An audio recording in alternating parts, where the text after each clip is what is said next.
D'Oyly ඊළඟට ලියනවා සුපිරි කාරණාවක්. එහි කාන්තාව බොහොම ශක්තිමත්. ඒ ජාතිය වනසන්නට බෑ. ජාතිය වනසන්න බෑ. ඇයි? එකෙක් මරද්දි දහසක් උපදිනවා. කාන්තාවක් දරුවන් 10ක් අවම හදනවා ඒ කාලේ. 10ක් අවම හදපු කාන්තාව කියන බොහොම ශක්තිමත්. එදා ගර්භාෂ පිළිකා තිබුණ නැහැ අපිට. එදා පියවරු පිළිකා තිබුණ නැහැ. මොලේ ගෙඩිය තිබුණ නැහැ අපිට. වඳ ගෑනු එදා හිටියේ නැහැ අපේ රටේ. දරු ප්‍රසූතිය හොඳට කරා. නිරෝගිමත් දරුවෝ බිහි වුණා. මන්දබුද්ධික දරුවෝ බිහි වුණේ නැහැ ඒ කාලේ. ඉතිහාසයේ කොතනකාරි මන්දබුද්ධික දරුවෙක්ගේ බිහිවීමක් පිළිබඳ තියෙනවද? නැහැ. කුරු දරුවෙක්ගේ බිහිවීමක් ගැන තියෙනවද මේ රටේ? නැහැ.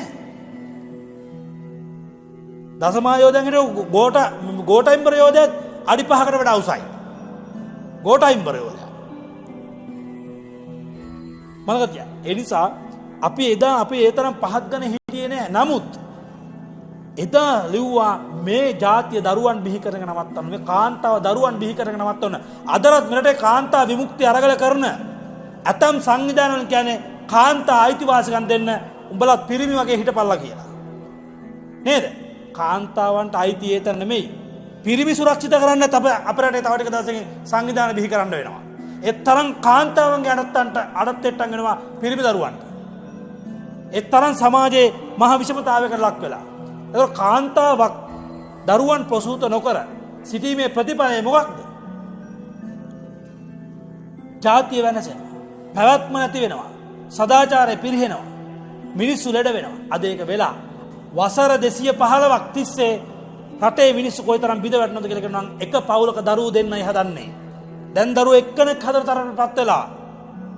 ඒ නිසාම බලන්න පිළිකා රෝහලට යන්න පියවරු පිළිකා ගර්භාෂ ආශ්‍රිත පිළිකා සහ මොලේ ගෙඩි වැඩිපුරම තියෙන සිංහල කාන්තාවට. ඇයි? උපත් පාලන ක්‍රමවේද. මම අනෝජිත සිල්වා මම නම කියලා තියෙනවා මීට කලින්. පුළුවන් නම් මට විරුද්ධව නඩුවක් දාන්න සෞඛ්‍ය සභාව මේ සෞඛ්‍ය අමාත්‍යාංශේ. මම කියන්නේ බොරු කියලා. මේ රටේ පාවිච්චි කරන උපත් පාලන ක්‍රමවේදයන් නිසාමයි මිනිස්සුන්ට ගර්භාෂය පිළිකා ඇති වෙන්නේ. පියවරු පිළිකා ඇති වෙන්නේ. නෑ කිව්වොත් මම ඔප්පු කරලා පෙන්න ඕනම පරීක්ෂණයකට කඳවන්න. මම අනිවාර්යෙන් වෙනවා. මගේ ජාතිය බේරගන්න මම අනිවාර්යෙන් එනවා ඒ දෙයට.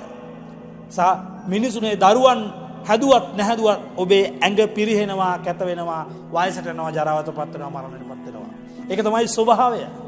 මේක තමයි ස්වභාවය. ඔබ කොයිතරම් තරුණ වුණත් ඔබ අනිවාර්යෙන් මියදෙනවා. හැබැයි ගුණධම් මතින් දරුවෙක් බිහි කරලා ඒ දරුවා රටේ ජාතියේ ආගමේ මිනිස් වර්ගයාගේ පැවැත්ම උට කියලා දුන්නා නම් ඒ දරුවා මෙරට නැවත පෝෂණය කරાવી. උම්මතු දවසක මේ සසරෙන් එතර වාවි. එතරම් පින්වන්ත දරුවෙක් ඔබේ කුසෙන් බිහි කරපු දවසට ඒ අම්මා සැබෑ අම්මා කෙනෙක් බවට පත් වෙවි. බලන්න අද අම්මවරු දරුවෙක් බිහි කරන්න දෙන්නේ නැහැ. බොනවා ෆෝලික් ඇසිඩ්, ඊට පස්සේ විදිනවා රුබෙල්ලාව, ඊට පස්සේ කැල්සියම් පෙති, ඊට පස්සේ යකඩ පෙති වෙන මොනවක් කන්නේ නැහැ. ඔය පෙති විතරයි බොන්නේ. ඊට පස්සේ දරුවා බඩ තුල හැදෙනවා. නිසි විදියට දරුවා කරකෙන්නේ නැහැ අවශ්‍ය තැනදී දරුවා ප්‍රසූත වෙනවා. ඊට පස්සේ සිසීරිය සත්කම කරනවා. දරුවෝ එළියට ගන්නවා. සිසීරිය සත්කම නදා දරුවෝ තුන් දෙනා හදන්න පුළුවන් වෛද්‍ය උපදෙස් මත දෙකයි කරන්න පුළුවන්. ඒ අම්මට සිසීරිය සත්කම කරපු දවසන කොන් දෙකක් කොම. හුස්ම ගන්න බෑ. ඇයි? දරුවා ප්‍රසූත වෙලා නැහැ. එපමණක් නෙවෙයි.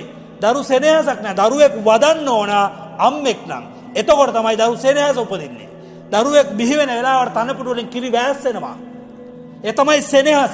කොයිතරම් වේදනාවක් වින්දත් අම්මා තුරුළු කරන්නේ දරුවට කිරි ටික පොවනවා. ඔය හැම අම්මා කෙනෙක්ම එහෙමයි. හැබැයි ඒ ප්‍රසූත වේදනාව දරුවන්ට නැහැ. අද ගෑනු දරුවන්ට නැහැ. දෙන්නේ නැහැ. ඒ නිසා දරු සෙනෙහසක් නැහැ. දරුවෝ විභාගාතේ දරුවෝ යන්නම් වාලේ ඵලයන් අපි අපේ පාඩුවේ ලස්සන ජීවත් වෙනවා. ඒක තමයි හිතාගන්නේ. සමහර මිනිස්සු මගේ කන්දකට ඇහිලා තියෙනවා.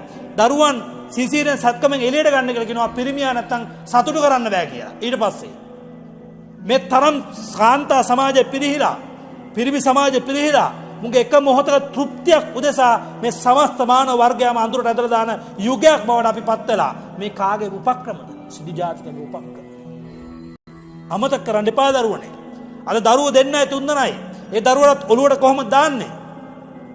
පුතේ අල්ලපු ගෙදර කාට සල්ලි තියෙන උඹට සල්ලි නැහැ.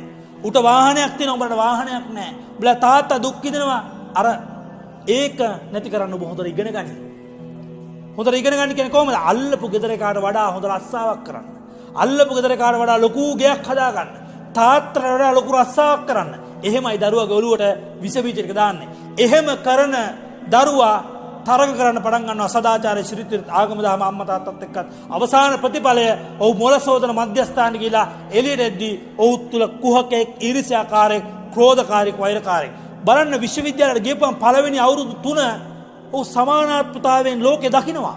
හැබැයි එහෙව් එක විශ්වවිද්‍යාලය එළියට ඇවිල්ලා ඒ සමානාත්මතාවය අගයන් රජයන් ස්ථාපනය කරන්න සටන් කරන්නේ මේ විශ්වවිද්‍යාල ප්‍රවේශය තුළ මෙතෙක් බිහිවෙච්ච ඒ දරුවන් සමාජවාදී ඔය කියන විදිහට සමානාත්මතාවය මෙරට ස්ථාපනය කරන්න මැදිහත් වුණා නම් අද වෙද්දි මේ රට බොහොම ලස්සන සුන්දර රටක්. නමුත් එහෙම කරන්නේ ආපහු යන්නේ තරංකාරී සමාජයට. එදාට අම්මා තාත්තා අඳුරන්නේ අම්මට අමු තිත්තකුණ බයින විදිහට තමයි ඔය රැක් සීසන් එකේ ළමයිට උගන්වන්නේ. මේ කාටවත් නැහැ කියන්න බෑ. දරුවන්ට සෑමදේම සාමාන්‍ය ලිංගිකත්වයේ සාමාන්‍ය දෙයක් බවට පත් කරන්නේ විශ්වවිද්‍යාලවලදී. කාමුකත්වයේ සාමාන්‍ය දෙයක් බවට පත් කරන්නේ විශ්වවිද්‍යාල තුලදී. මේ කාටවත්ම නැහැ කියන්න බෑ.